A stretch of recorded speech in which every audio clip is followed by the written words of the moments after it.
Let's go. All right.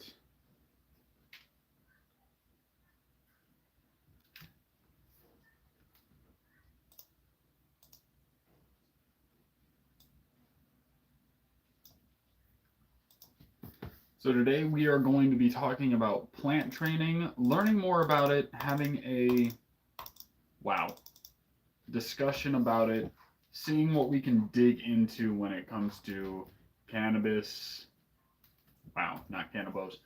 Um, Training. Probably put the word plant in there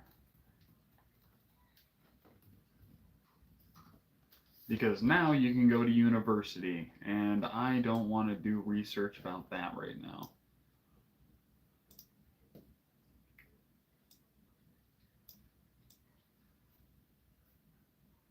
All right.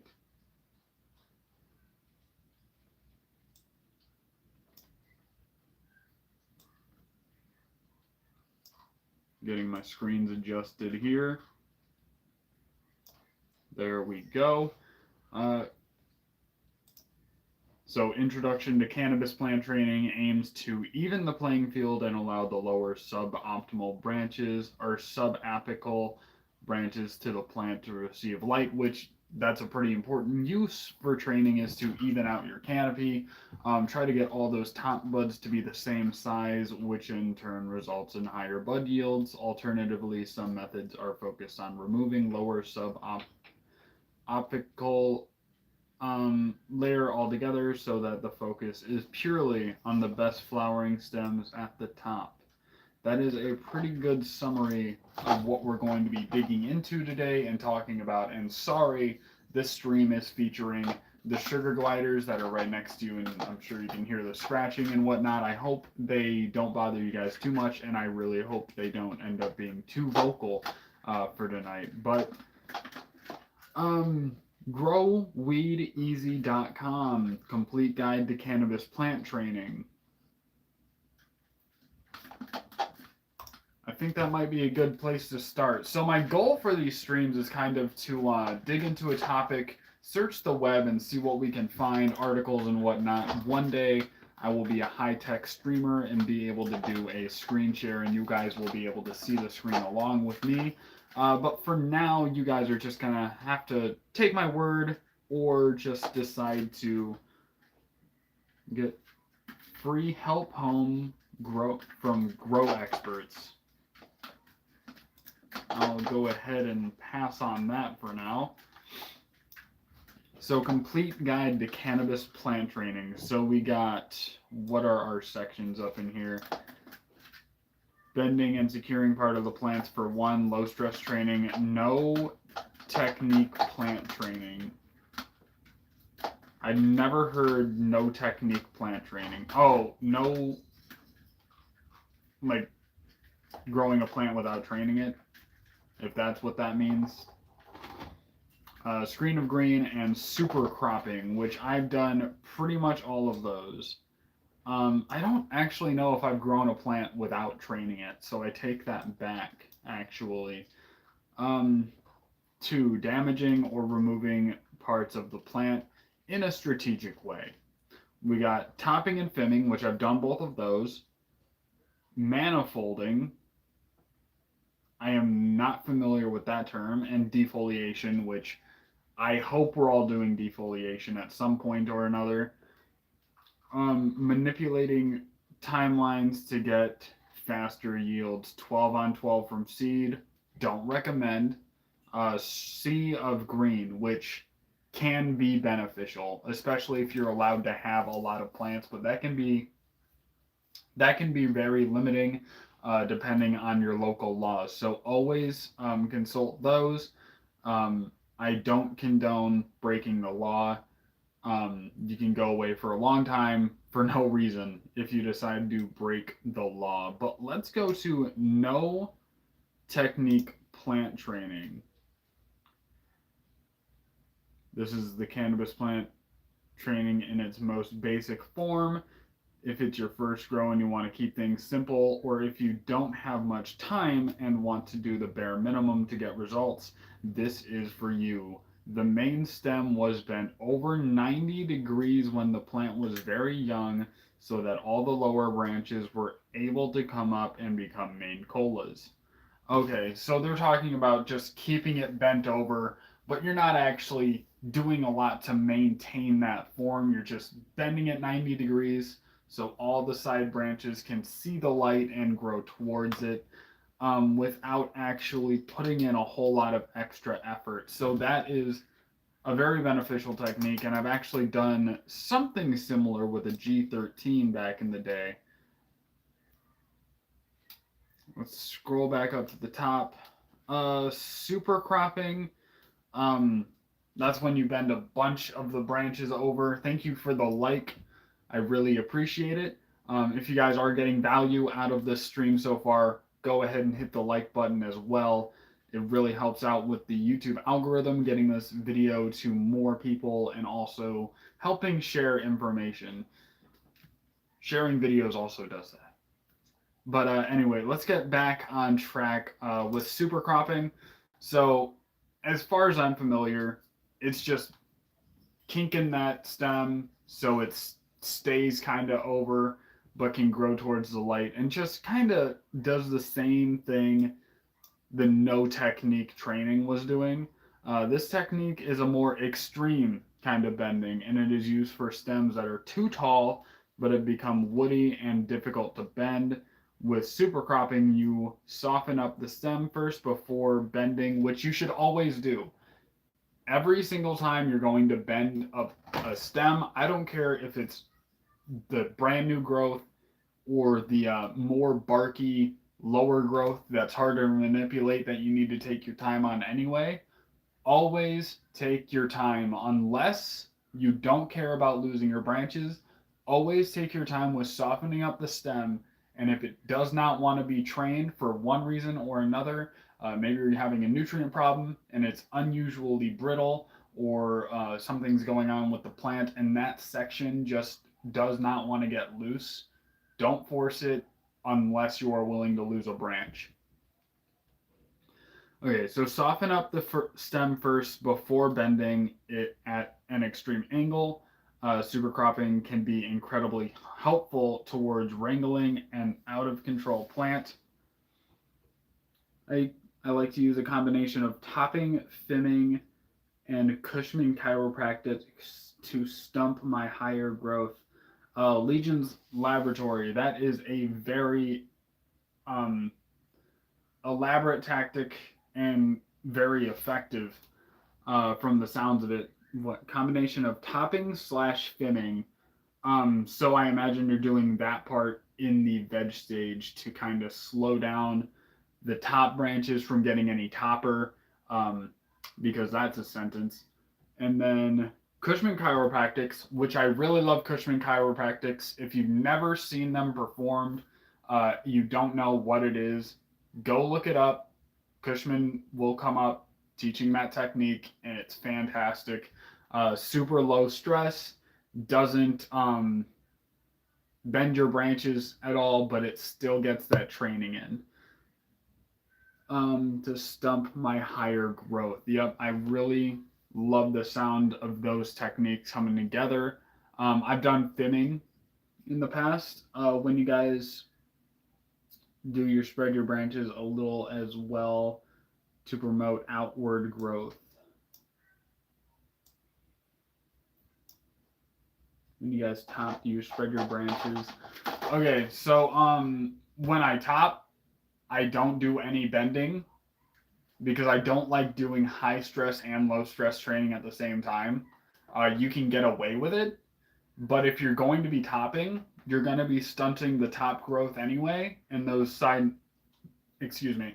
branches, while the top is healing from the wound, those will kind of grow out and kind of even out the growth while at the same time bringing two tops together.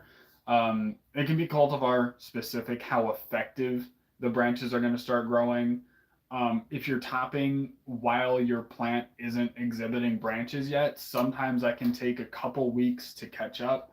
I've got a cherry cookies in there that wants to grow super tall, and right now its bottom branches are just starting to mature. So if I would have topped it, it would have just grown two tops without growing its lower shoots, if that makes sense.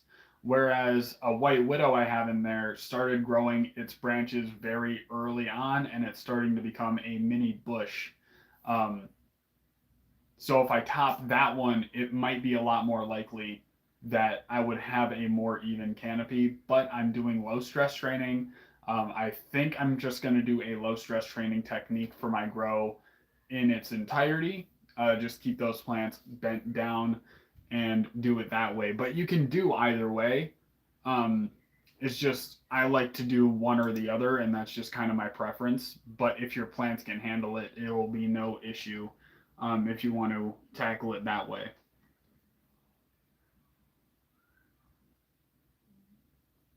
Supercropping involves extreme bending, but without hurting the skin of your plant.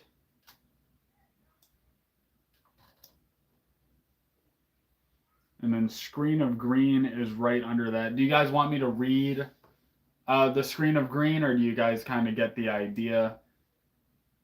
I know, I think it was Nimbus mentioned, or it was T-Flow mentioned using a scrog net for their plants in a small grow space. Damaging or removing parts of the plants. This could get into something interesting, but they start right out with topping or and fimming. These training techniques involve pruning part of the plant and the growth to increase yield indoors.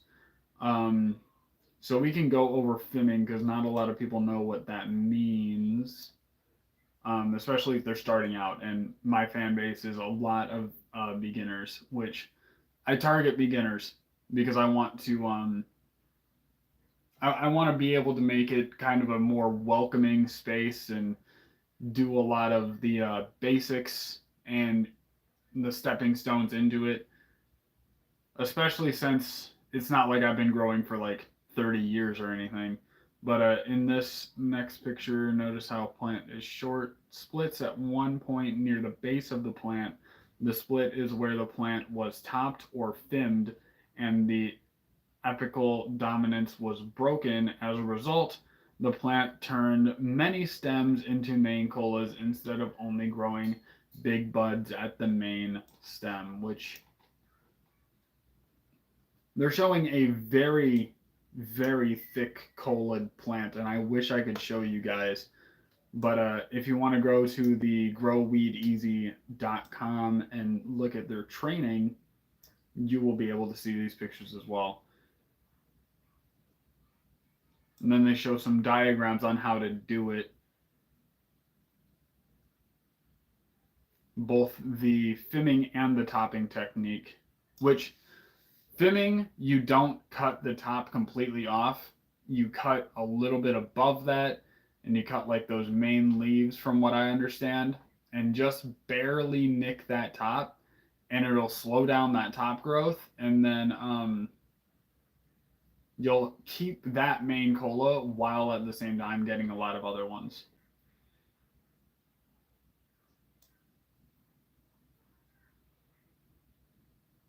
So they got defoliation here, which basically just opens your plant up for aeration, and also getting the light all the way through the canopy is important. Obviously, not all the light's going to come through the canopy, but you don't want to have like solid darkness under your canopy either. You want some of the light to go through, or else that indicates that your canopy is so thick that there's going to be a lot of places for bugs to rest. There's going to be a lot of places for moisture to build up. There's going to be a lot of places where there's a lot of wasted energy. So all in all, you're going to want to defoliate your plants. Some people do it super heavily and some do it modestly, but it needs to be done.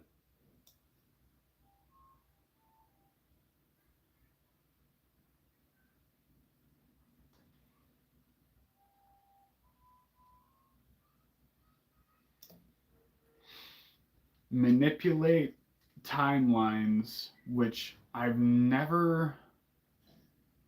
know if I've ever heard that term. These aren't necessarily training techniques.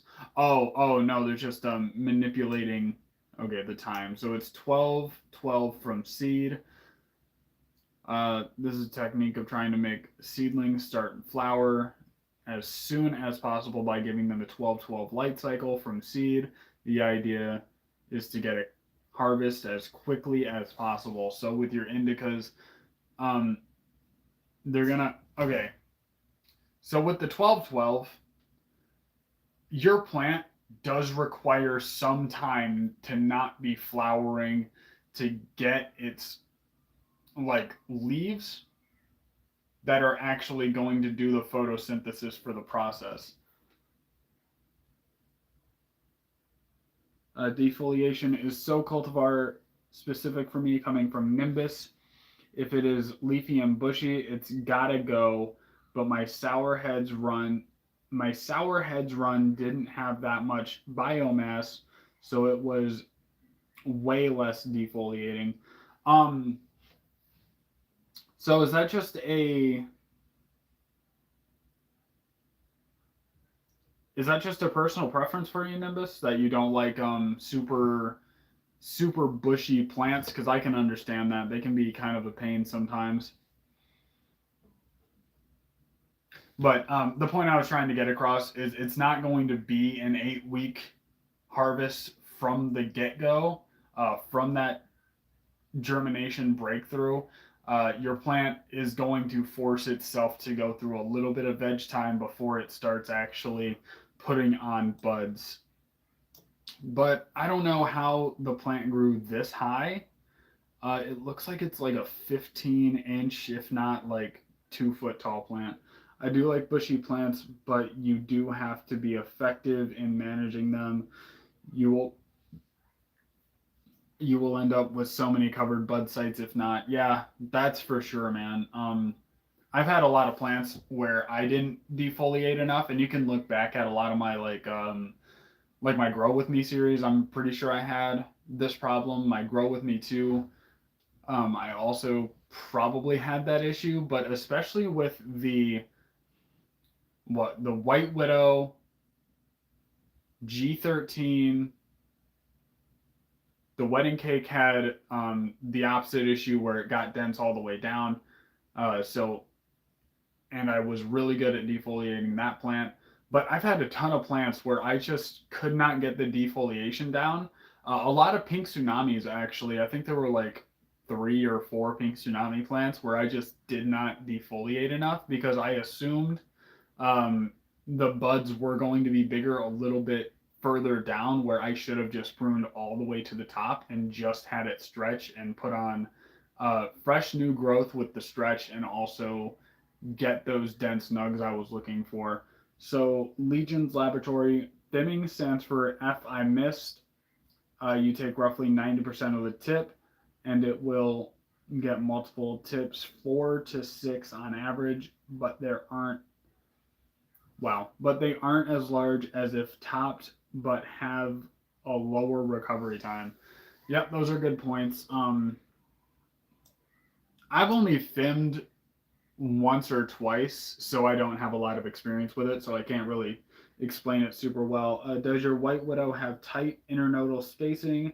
The White Widow taught you a lot, I can tell. Yeah, dude. I'm just it's a plant I'm super fond of. Um, and it's super popular where I'm from. You hear a lot about it, but it has taught me a lot of different lessons, and I have had a lot of experience growing that plant. And it's one of those ones where it's just so unique in the way it grows. But it does have a tight internodal structure. And if you go on my Instagram, which is linked under all of my actual videos, just go to a video, follow my Instagram. Um, Scroll down quite a bit. You'll see the White Widows that I reference in my head when I talk about White Widow, and that would be the triplet bunch that I vegged for 3 months, I think it was, and they were just absolutely huge. Absolutely loved them. And I didn't do a lot of training. I did a little low stress training, but I learned very quickly that you didn't need to train that plant to turn it to a bush.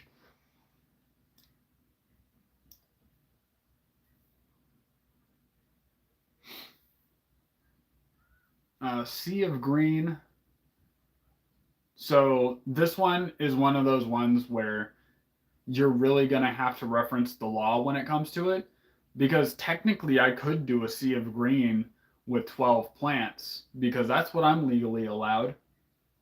Um, but if I were in Alaska, or if I were in, I believe, Ohio, no, Alaska and New York, I think the limit is 4 plants. And also some places in Canada, you can only legally grow 4 plants. And if I were trying to do a sea or a sea of green with 4 plants, I don't think I would really be able to pull it off without at least a month and a half of veg time. I would even hesitate to call that a sea of green simply because you're starting to teeter out of the quick harvest you're looking for.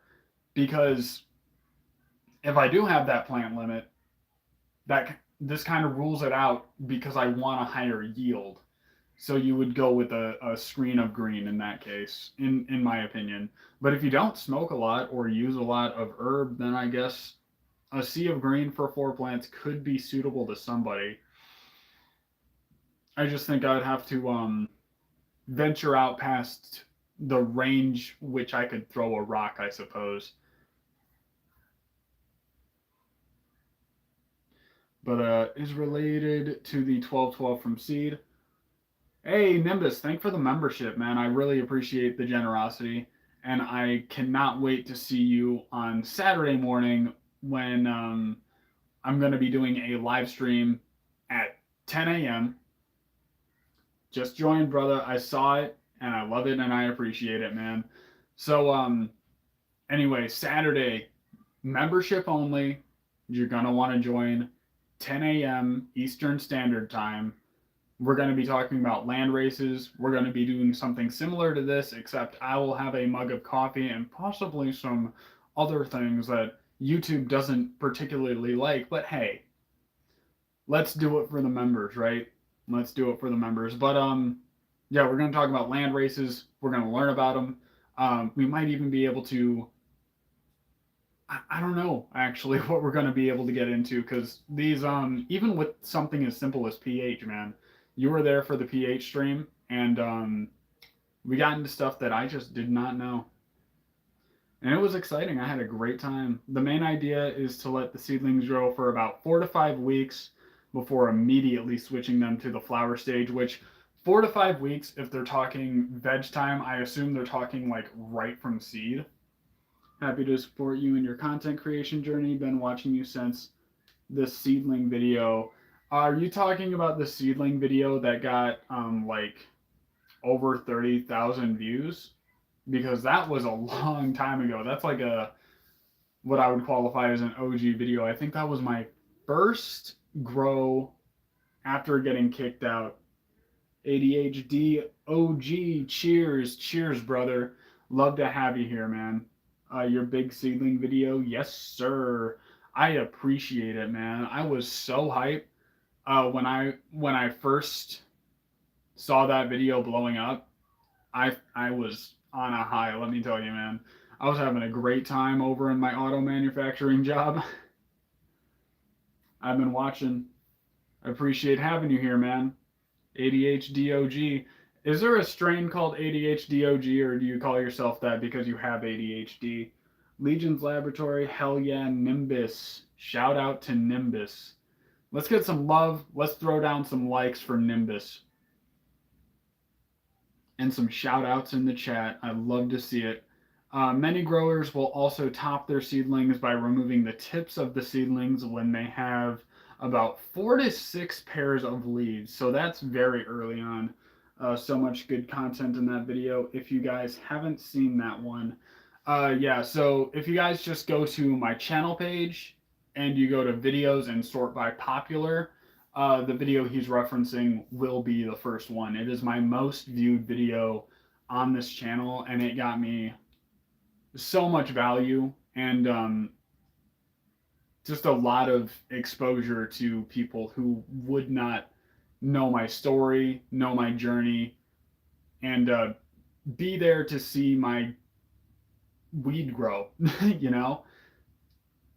Have the ADHD, but I'm also creating the strain. Hey man, when you get that done, I will buy it for full price because ADHD OG, that's in hype, man. That's hype. I also I'm not diagnosed, but I got a lot of the symptoms.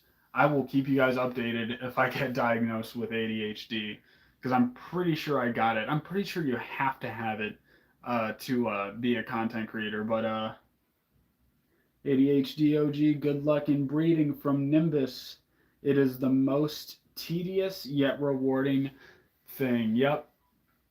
That is one of the things keeping me from doing it, but also I don't think I have had enough to appreciate you. We appreciate you too, man. We love to see the the hype in the chat and also the new things that are going to be coming out of the cannabis community, like a brand new strain.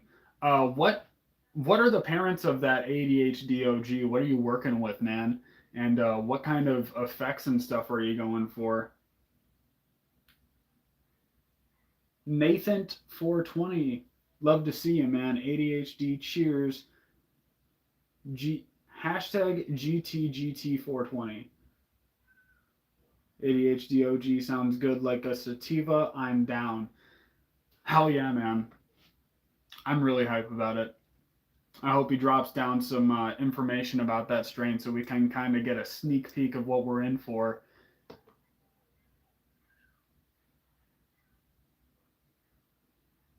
So when they got 4 to 6 pairs of leaves, so they're talking about the 6th node, topping that plant, and then initiate flowering stage. All the gentlemen in the chat tonight, hell yeah, man. I love to see it. Love to see the positivity. I feel like every streamer's worst fear is getting on and having just a toxic group of people watch them, but I have enough privilege and enough just a great fan base to be able to come on here and just talk about something as basic as plant training and have everyone have a great time. And speaking of sunglasses, I need to get me a pair because mine broke, and I love those things, man. Why should growers train cannabis plants to grow flat? Obviously, to get the dinner plate shape, to get those even buds. Durban poison mixed with purple kush, dude? For that ADHD crossed with sour tang golden goat? Is that, wow, is that tang or tange?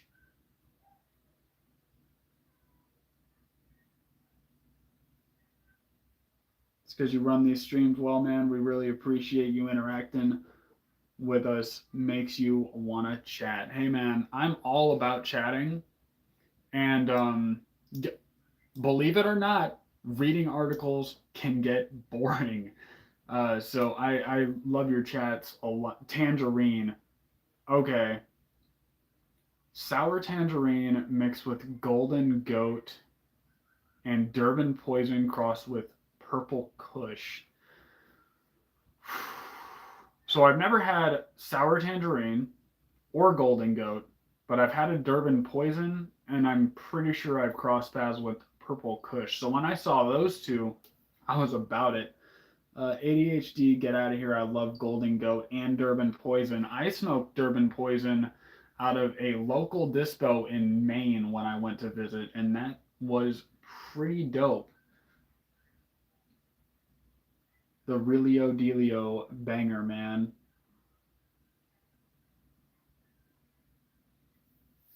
Who is the daddy? Is the Durban?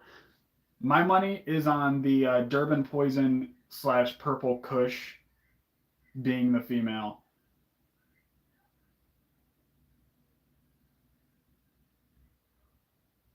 Do I like peach flavonoids?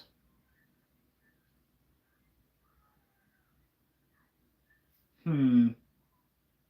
You know, I can't give an answer to that because, like, things I've enjoyed outside of weed, I haven't enjoyed in weed, and things I enjoyed inside weed, I did not enjoy outside of weed, and grapefruit's a good example of that. I don't personally, I'm not a fan of peaches. Like, I've eaten them before. They're they're tolerable, but I don't know if it's even a flavor thing. It might be like a texture thing. It's really, it really gives you the feds are coming vibes. That's going to be a long flowering time, but that where some of my favorite flavors come from. Golden Goat has this peachy peach rings almost flavor, and it's long sativa high. That sounds hype. So I might like peach flavor. Uh, like it's sweet, it's citrusy, it's fruity. There's nothing to hate about the peach flavor. But like grapefruit, I don't like grapefruits. I loved the grapefruit weed from the plant I grew.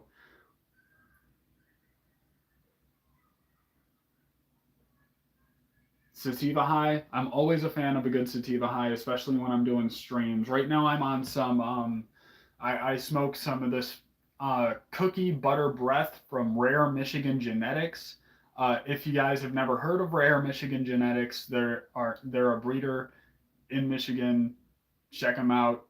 Check out the cookie butter breath so you know what I'm smoking. But it's a pretty indica, drop you on your booty kind of one. But they don't have the greatest terpenes is the thing. I'm a sucker for good strawberry strains, especially strawberry crossed with some Gaslight cookies or GMO. So cookies is something that I haven't had a lot of experience with, though it's something by the name I would be fond with. Strawberry stuff. Also, I have not had a lot of strawberry weed. Uh, I need sativas to sleep. That is interesting, but I will accept that. That makes sense. Usually people take indicas for sleep. So one going to a sativa for a little nap and nap, not the most usual thing, but I guess.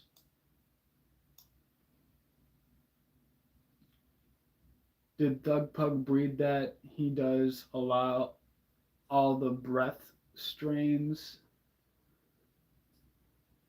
planting Kush breath and peanut butter breath. His seeds are expensive.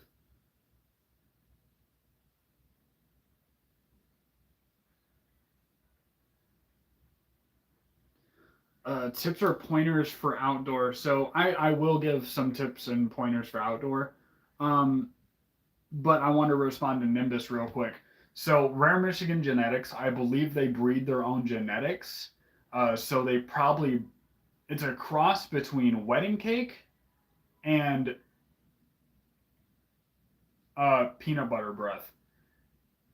So they probably got a wedding cake from somebody, got a peanut butter breath from Thug Pug or whoever they got it from, and crossed those and made their own genetics because it's rare Michigan genetics.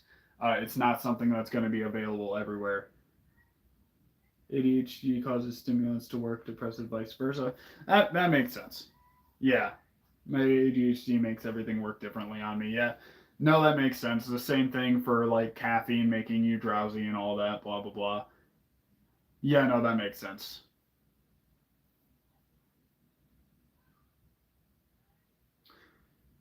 Just started growing around 2 years ago. I'm about to have my first outdoor this year and was wondering if there are any tips or pointers. So pointer number one, go ahead and um, consult your like local laws and your authority. make sure everything is on the up and up that you actually can in the first place. Um, if you're growing illegally, I can't really comment on that, but it really depends on your climate a lot. Like if you're somewhere that's warm and dry, you're going to want to go with something like a sativa.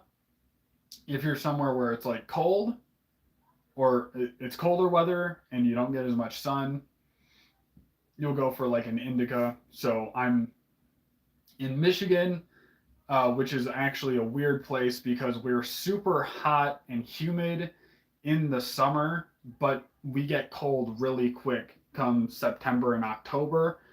So a sativa might actually thrive here more than an indica would, but we also get the indica side because we do have that colder, more dry, and then the hot, humid. So we could actually grow both pretty well. But basically, you're going to have to do serious research, find outdoor genetics, make sure that they will thrive in the climate you have. Just reference like the past 3 years. What has the weather been like? Because it's probably going to be something pretty close the next year.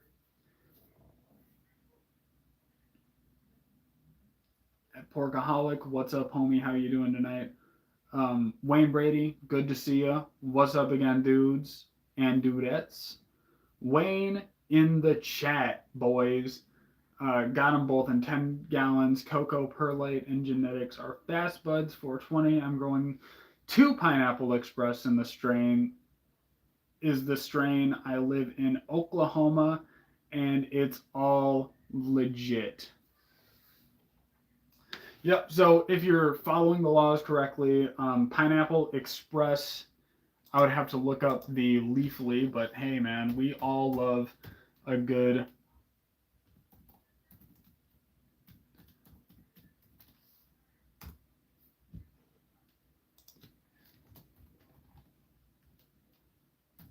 We all love a good cannabis or Pineapple Express. Sorry, I'm not the famous strain.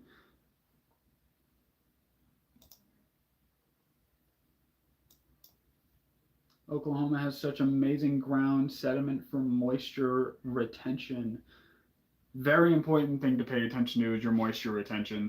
Pineapple Express is a sativa dominant hybrid marijuana strain made by crossing Trainwreck with Hawaiian. While the strain rose to fame on the silver screen in 2008 amidst the release of Pineapple Express, it is a real strain you can find on the shelves of dispensaries since the strain has become the favorite. But Pineapple Express produces a long-lasting, energetic effects that you can feel right away. I've been wanting to get some Pineapple Express, but Auto Flowers 90 days start to finish.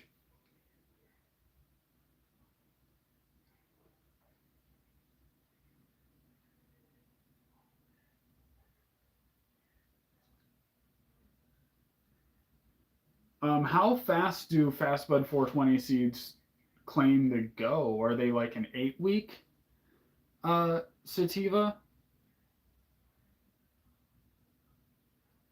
Glad to hear you're doing great, Porkaholic. Very good to hear. Uh, Long lasting energetic effects that you can feel right away. Pineapple Express is 18% THC. Obviously, that can vary. Depends on the strain. Yeah, I'm sure it depends on. Oh, for are you talking about the autoflowers from ADHDOG? Yeah, it does depend on the strain. Some go for like 86.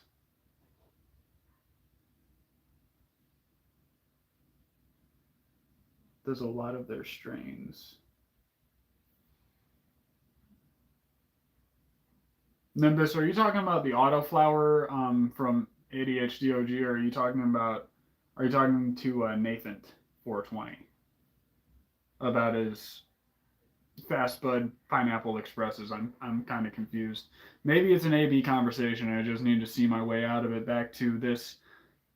Uh, THC make you feel buzzy, alert, and creative, which are effects that I like. Maybe I'll have to get some Pineapple Express.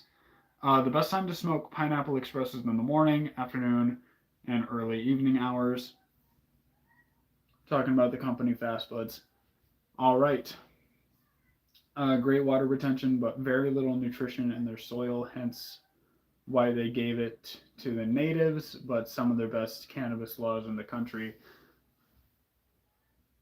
Just depends on the strain. It does pretty much everything depends on the strain. Like how's it respond to the training? It depends on the strain. How should I train it?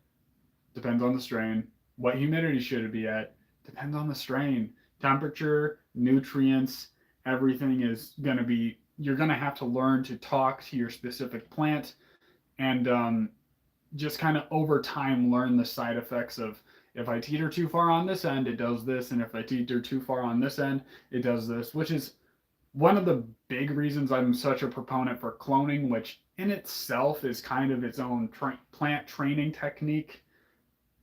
Um, but if you have great water retention, you could run into overwatering quite easily if your water retention is too high, so look out for that. Very little nutrition in their soil, hence why they gave it to the natives. If you don't have very high nutrition, look into having a compost bin at your house to put waste, natural biomass waste into. That could help out your soil a lot. If you have local farmers, ask if you can harvest fertilizer. Like if someone has chickens, I think chicken poop is high in phosphorus, which could come in handy in the later months when you're looking into the flower stage. And just look around, see if you can find any biomass. If you have woods near you, you can collect leaves and make leaf compost. And you can look up how to do all this. It's pretty simple how to make your own compost, but if you make your own fertilizer or you find a way to source it, hopefully sustainably and naturally, you can make your own nutrient-rich soil, introduce um, microbes and all of that. I like playing Pokemon, LOL. I'm growing.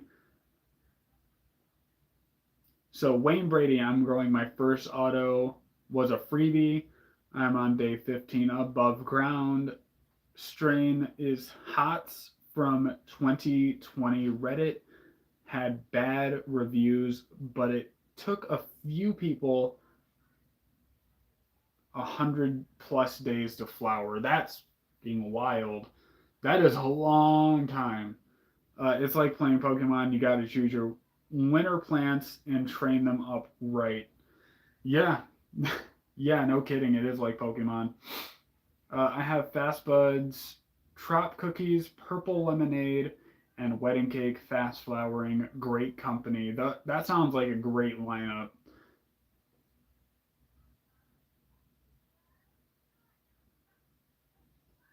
Fresh chicken poop burns hot. Rabbit poop is where it's at. Hey man, if you have a farm around you that has rabbits, you can definitely ask them about that. I learned to recognize the signs that the plant give to help me make decisions, but it's generally about the same all the way around. Yeah, they're gonna show. Just looking for my water here. They're gonna show like similar signs when it comes down to it. It's just learning where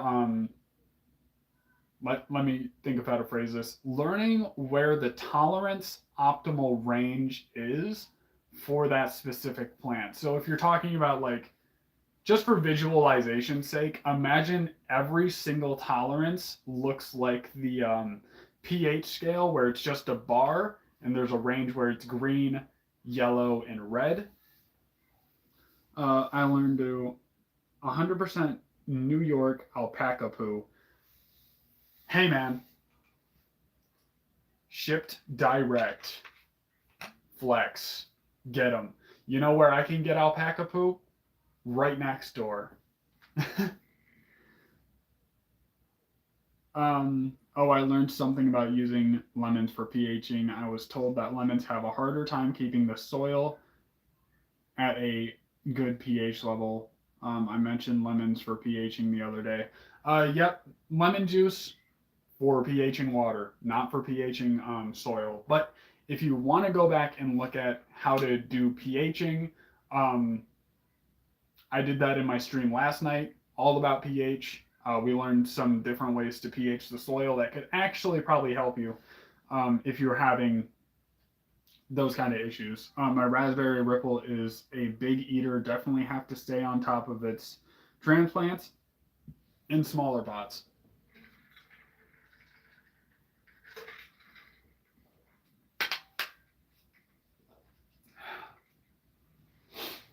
So it sounds like it's a big drinker. I hate to correct you about your own plant, but it does sound like it's a big drinker. If you're saying you need to stay on top of your transplants, I'm assuming that you're having to water super frequently, or at least more frequently than you would want to. I also heard when you use standard pH down from General Hydroponics, you should wait 5 minutes before testing it with a pH pen. That is good to know. No, you're all good, brother. So what it sounds like is happening, um, if you have like, let's say you're in a 5 gallon pot and you have to water it twice a day, in my opinion, that's too frequent. And once you get to the point where you have to water once per day, that's the point I would transplant.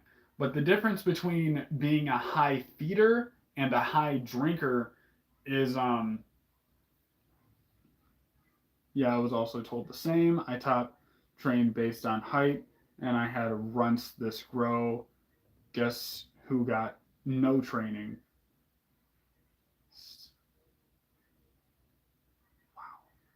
I topped and trained them based on height. Oh, okay. Whew. So the less optimal plant, I assume, is the one that got no training. Loads. Silica and calcium as well. So yeah, um, if you're having a watering frequency issue and you have to water too often, means it's a heavy drinker and it needs to be transplanted. And if it's a heavy feeder, that means you have to put in a higher milliliter per gallon. So let's say Remo nutrients, for example, we're on week 3. A plant needs 7 milliliters per gallon of Magnifical. If it were a heavy feeder, it would need more than that because it would be showing deficiencies. I would need to feed it like 10 or 11, maybe even up to 13. Be gentle. Be gentle indeed.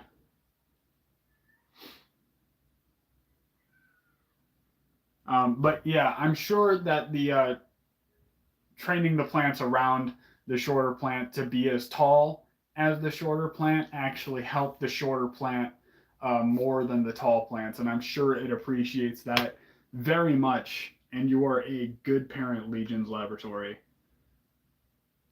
That's exactly what it is. She loves silica and calcium as well. Be gentle.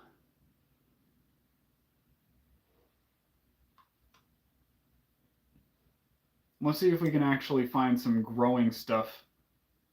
Hey, how about that? Pineapple Express or a similar strain.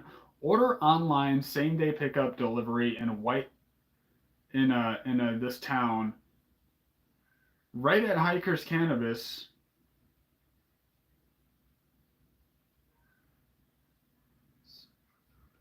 Oh, I'm now organic, so my pot's just. Oh, okay, my bad. I completely misunderstood the.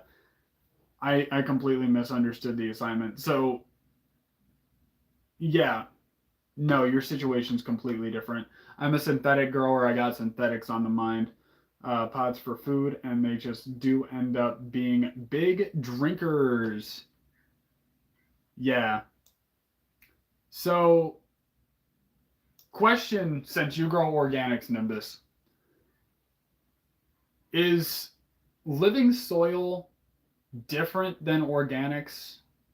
Because I hear for living soil you need to put it in a ridiculously large pot, or like the larger the better, simply because it's easier for the plant to get fed. And I don't know if that has to do with like the soil composition or something like that. So what's the difference between organics and living soil, or is that like an interchangeable term? Because I'm a little bit confused on that, even though I have done organic growing. Feelings: energetic, happy, talkative, dry mouth, paranoia, and dry eyes. Pineapple, tropical mango. Helps with stress, depression, anxiety. Dude, now that you say that, I don't really understand the concept. Have you ever heard of the term no-till? Yes, I actually do a little bit of no-till growing, but mostly for food plots for deer. Just finished a Sea of Green run, the wrench bred by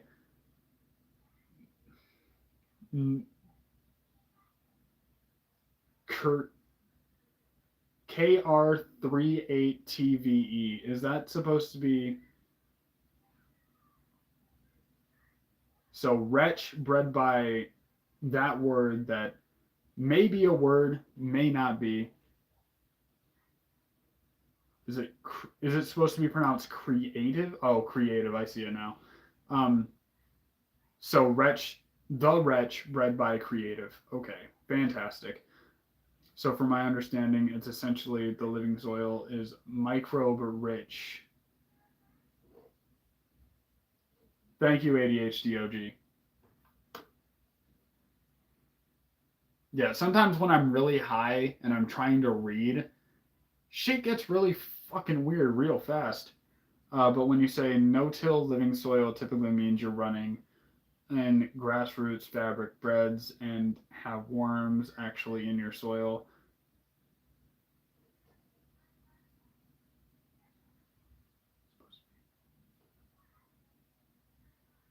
It's supposed to be creative, but it's spelled different. Yeah. Whew. I remember the first time I saw an acronym for a word that was a number, and I was like, God damn it. How am I supposed to deal with this? So it goes over the terpenes, myrcene,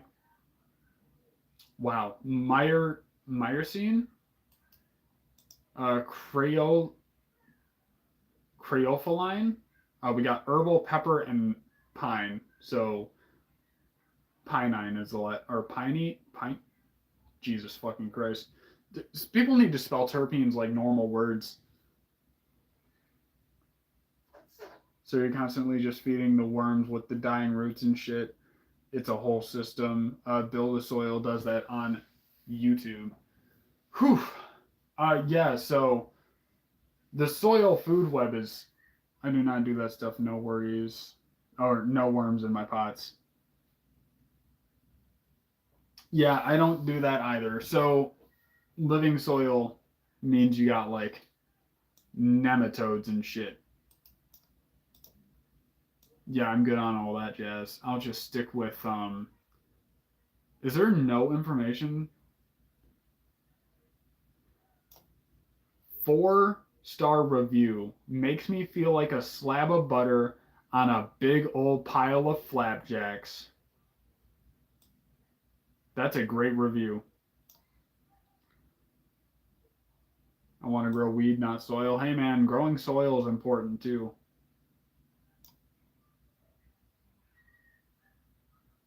Nematodes. Then maybe you have living soil, man. Maybe it's not just organic. Maybe you got a little something else going on in there. Because my soil just has microbes. I grow my organics in solo to 2 gallon to 5 gallon. Yes, huge difference. You are what you eat, and the same is true for your plants. Taste, effect, and health are much better. I can get behind that, and part of the plants like I don't want this to be like a hot take or anything, but in my opinion, I've had fantastic results using synthetic nutrients. I've had fantastic results in organics. I love pretty much every way of growing. But part of what makes me feel good in a task, even if I get results that are objectively similar, if I accomplish it in a way that makes me feel better about myself, it does make the result feel like it is better. And there's nothing wrong with that. But I feel like, personally, if we took these plants to a lab that were treated very similarly in all these different conditions, we could get pretty close results in a measurable way. But nothing, in my opinion, compares to human happiness. So, all of that said, I'm glad you're getting awesome results, and I'm glad you're enjoying your plants. I don't have any pests. Most I have to deal with is the fungus gnats, but a little bit of wind took care of that. Oh, speaking of which, speaking of fungus gnats, I might have thrips. A minor infestation of thrips. I saw this weird little bug come out of one of my pots, and not 100% sure what it is. I'm going to have to do some research, find something that looks like it, and see if it is something that's actually going to bother my plants. Dr. Earth Organic Newts. And I'm doing, I assume you mean Scrog, Screen of Green, Wayne Brady. Definitely good to hear. Now the synthetic or synganic approach you take, you're essentially doing a lot of the same stuff we are. Yep, that's for sure. I'm definitely doing something similar with synganic. I'm pretty much just going straight synthetic. I'm pretty sure there's no significant organic matter left in those pots or in that soil. What nutrients do you grow? What do you use? I use science nutrients. By science nutrients, do you mean synthetic nutrients, or is that a brand of nutrients? Fungus gnats go away when you let the soil dry back. Yes, they do. Roots organic uprising line with roots elemental CalMag. Build the soil down to earth, moves organic shit by the shed farms microbiology.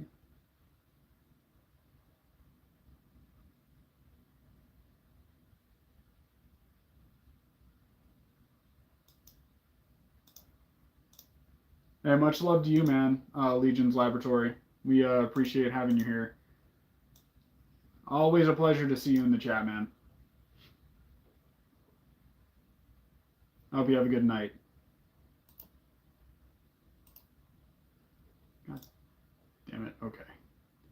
I did not need Seth Rogen popping up on my stage.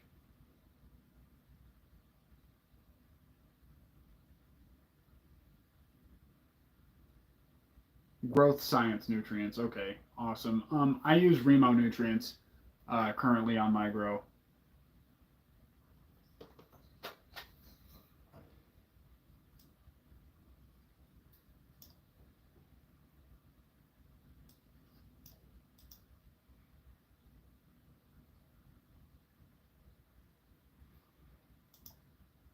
So should I try to find growing information on Pineapple Express to find out what environment we should be going for, or do you guys want me to look up something else?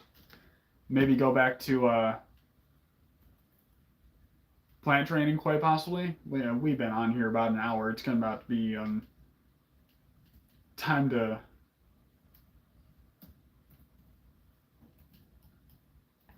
wrap it up.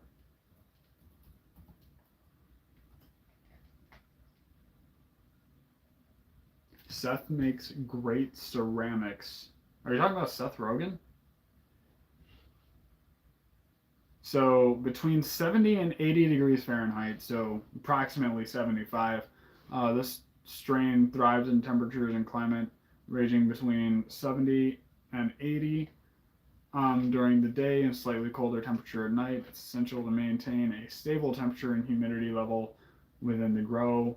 space to prevent stress or potential issues such as mold and mildews.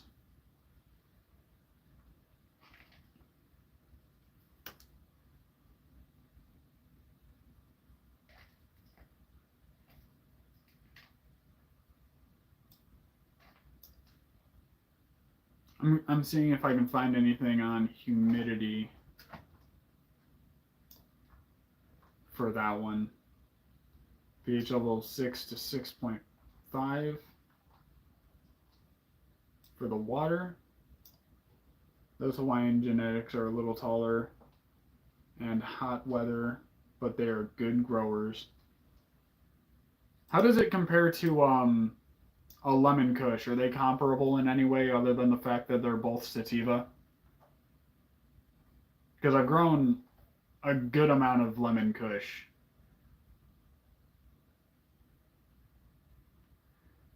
It says, when growing this strain outdoors, talking about the Pineapple Express, select a location with plenty of sunlight, suitable soil conditions, ensure the soil is well draining, so that water retention, well draining and rich in organic matter, compost.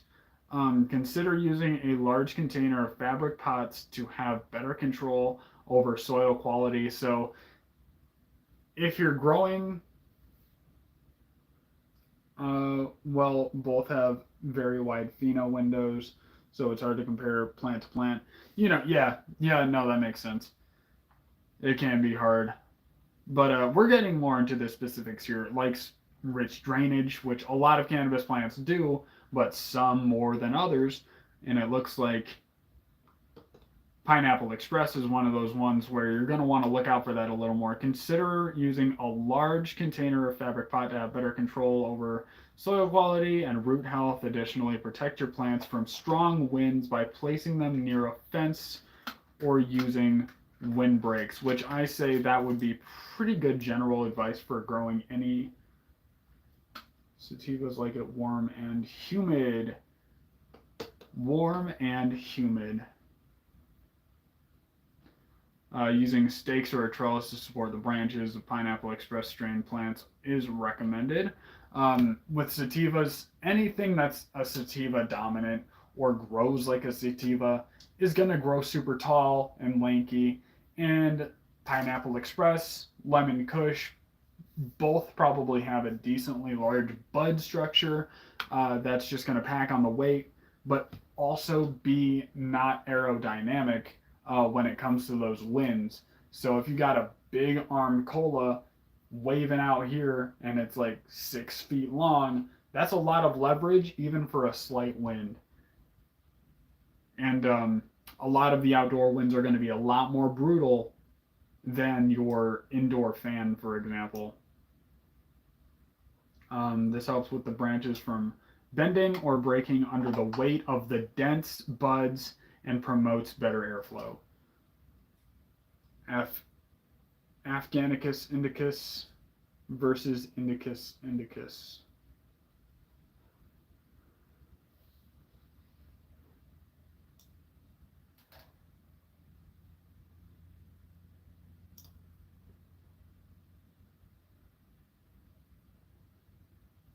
But honestly, so many of our strains these days are hybrid.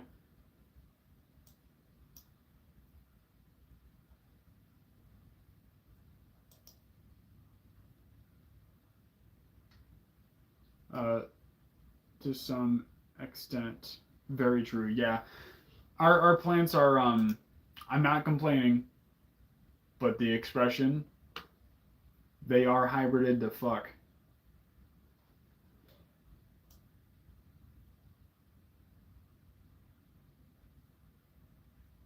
So yeah, for Pineapple Express, we're going with warm, between 70 and 80 degrees Fahrenheit, humid. If you're going for high humidity, it'd probably be about 80, I would say, or 75. So probably just between 70 and 80, you'd probably be good. So have to support net, something to hold up the branches when they start gaining weight.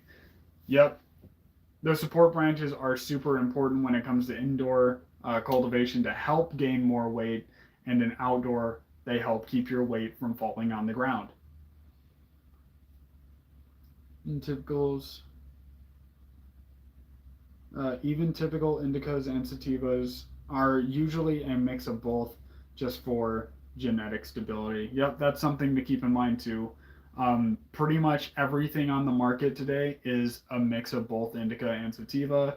And those percentages that they like to throw out there, they're pretty much made up from what I know. But get yourself a grow pot, get yourself some decent soil, and you could probably have a great time with that Pineapple Express. Now, depending on how big you're going to grow it, is going to depend on what pot size you have and also how long your season is. And as much as I would love to talk about all of that, I am getting extremely tired, and at this point, I am on the verge of starting to hallucinate. So I'm going to sign off, probably smoke a little more, and go to bed because I am a very tired boy. I really enjoyed having you guys on tonight. If you guys enjoyed the stream and like talking about the training, go ahead and leave a like. If you are new here, hit the subscribe button for more content that will be coming your way. If you want to join the Saturday morning show talking about land races, true, authentic land races, learning about those, go ahead and hit the join button right now. For $4.99 a month, you can be a member and get exclusive access to, or early access to videos, access to member only content, which includes videos, live streams, and certain posts. And hey, I will see you next time. Thank you very much. Have a great rest of your night, homie. I definitely will try. I'm in 10-gallon fabric pots, just started a week ago. 10-gallon will probably be, if you're doing outdoor, you're probably going to need a bit more than 10 gallons, probably closer to the in between 20 and 30 range, because you got a long season ahead of you. Have a good rest of your night. Click like, subscribe, join. Thank you for that. Cheers. I'll be hitting the sub for sure. Nathan, glad to have you along, man. Appreciate you being here. Porkaholic, peace out to you as well. And also, special shout out to Nimbus, ADHD OG. Really looking forward to that strain, brother. I hope you can stay in touch and keep on chatting. And I hope that goes well for you and you can get something stable. Wayne Brady, loved having you along. Porkaholic and Nathan, both of you are new here. Definitely appreciated having you guys along.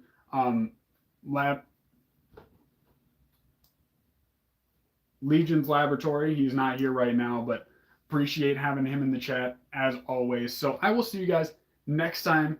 Thank you very much. Definitely have a good night, Wayne Brady.